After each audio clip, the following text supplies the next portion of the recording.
A poor miller had 3 sons. When he died, all that he left behind was a mill, a donkey, and a cat. "Well, since I'm the oldest," said his first son. "I'll take the mill." The second son quickly added, "And I'm next. I'll take the donkey." They looked at their younger brother, Marquis. "How lucky you are! You shall have the cat," the brothers said, and laughed out aloud. The poor fellow shook his head as his brothers left. It was not fair at all. "My brothers can make a fine living with the mill and the donkey, but what about me? I'm stuck with Puss," said Marquis, wringing his hands in despair. Puss had been listening. He stretched and yawned loudly.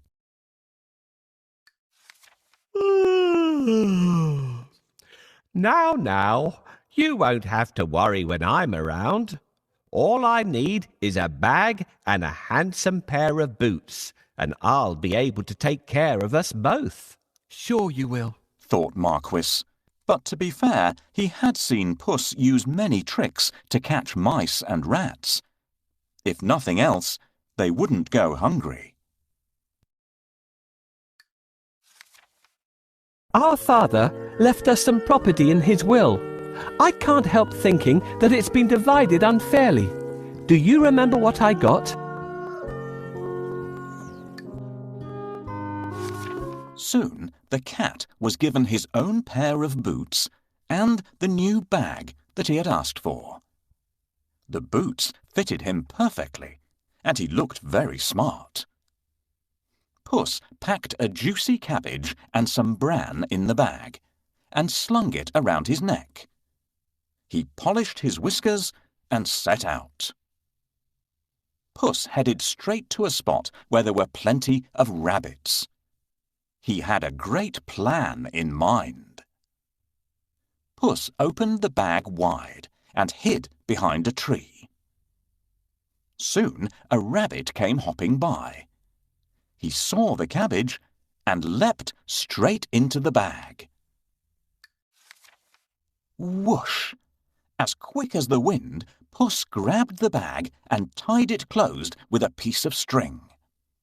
With the rabbit in his bag, Puss walked straight over to the king's palace.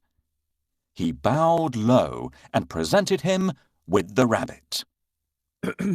"Your Majesty," said Puss in Boots in a royal voice, "this humble gift comes from my master, Lord Marquis of Carabas."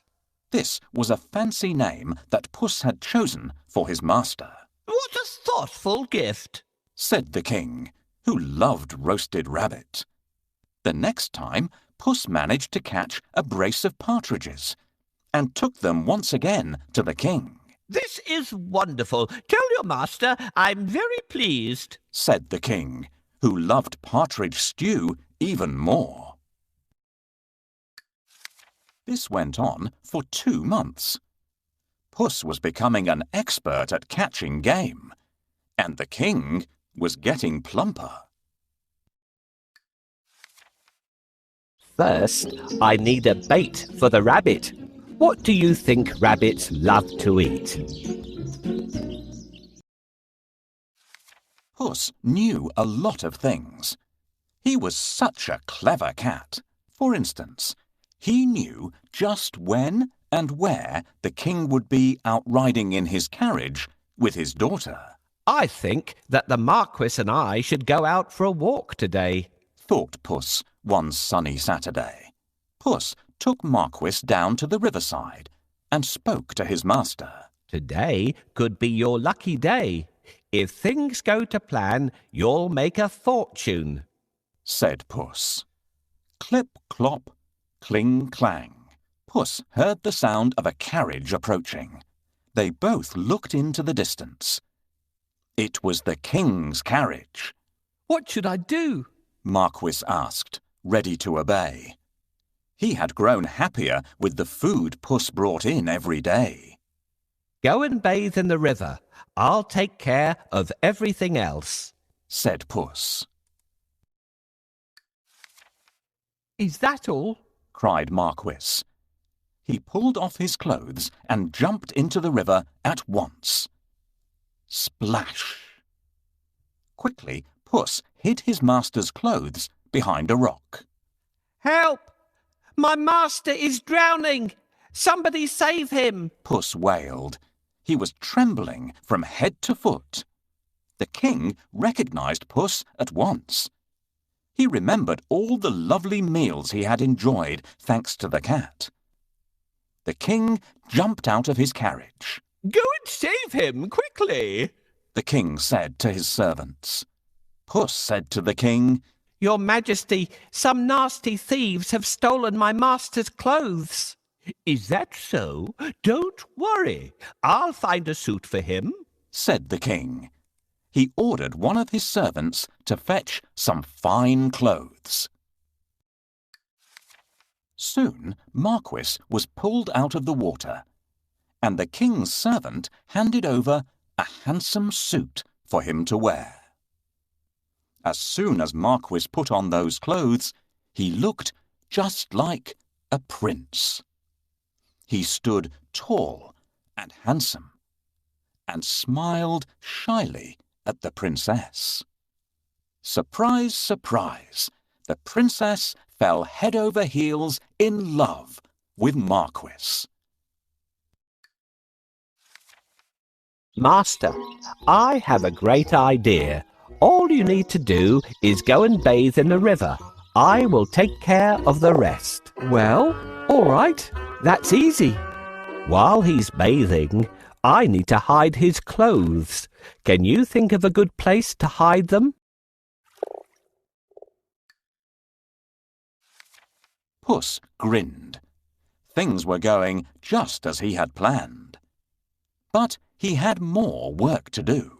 If you will excuse me, I'll go and make suitable arrangements to receive our king at the castle, Puss said. Marquis was puzzled because he didn't live in a castle. But he kept quiet. Puss ran ahead and met some men mowing the fields.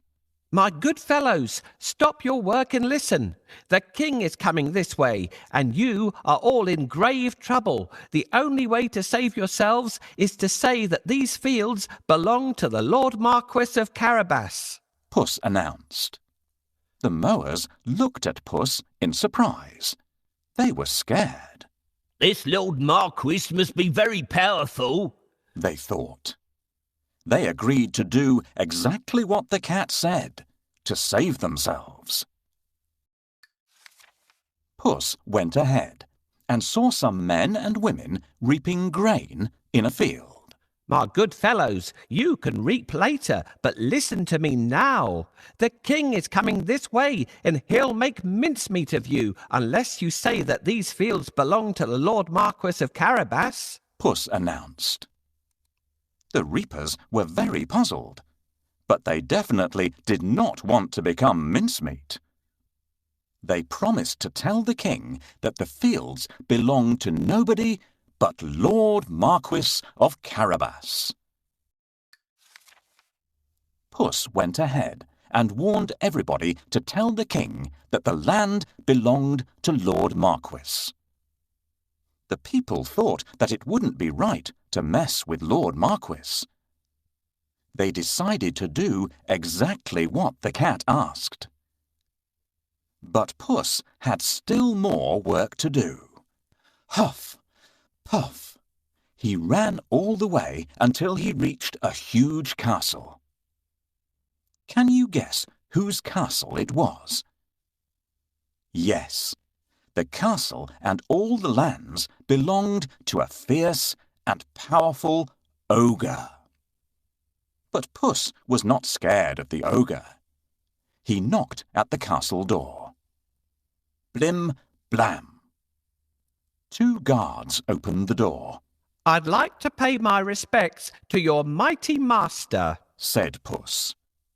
The guards knew that the ogre loved anybody who admired him. So they let Puss in at once. Puss bowed low to the ogre. I have heard much about your great powers. Is it really true that you can transform yourself into any animal you wish? asked Puss. Even a lion? Watch me, said the ogre. Right before Puss's eyes, he transformed himself into a mighty lion. He roared so fiercely that Puss sprang up the curtains in fright.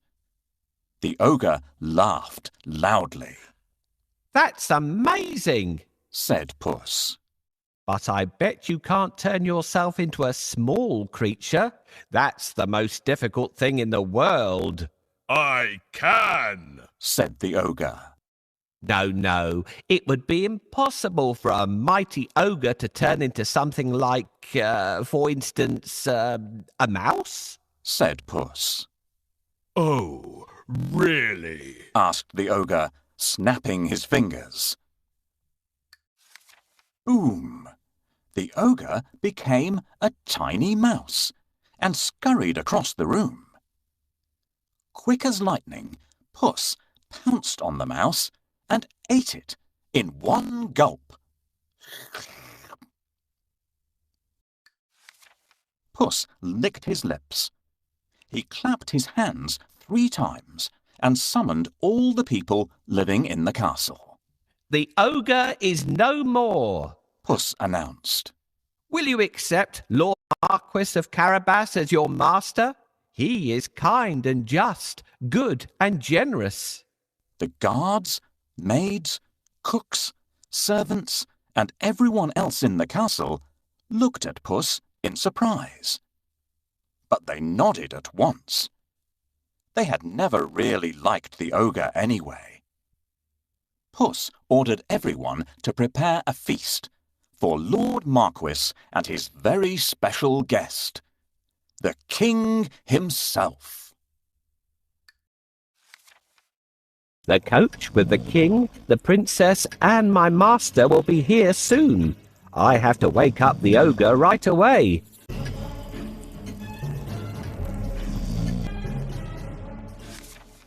Meanwhile, the king travelled through the countryside, speaking to the people. He was very surprised to learn that almost all the land around him belonged to the young man by his side. When the king's coach finally reached the castle, Puss ran out to welcome them. Welcome to our humble abode, Puss said to the king. The king gulped. The castle was bigger and even more stunning than his own. Puss led them straight to the huge dining hall. The table groaned with the weight of roast chicken, rabbit stew, mince pies, smoked duck, and hundreds of other dishes. The king was in 7th heaven.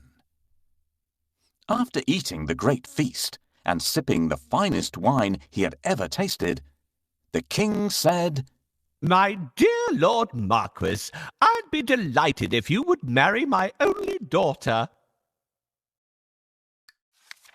Marquis smiled at the princess. I will if the princess wishes to live with me, said Marquis shyly. The princess was so happy that she wanted to dance all around the castle. She blushed in delight and nodded.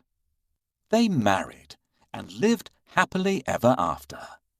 And so did Puss, because loyal Marquis made him a lord of the castle. Puss enjoyed great feasts every day and did not go after rats or mice any more, except now and then, when he wanted some fun.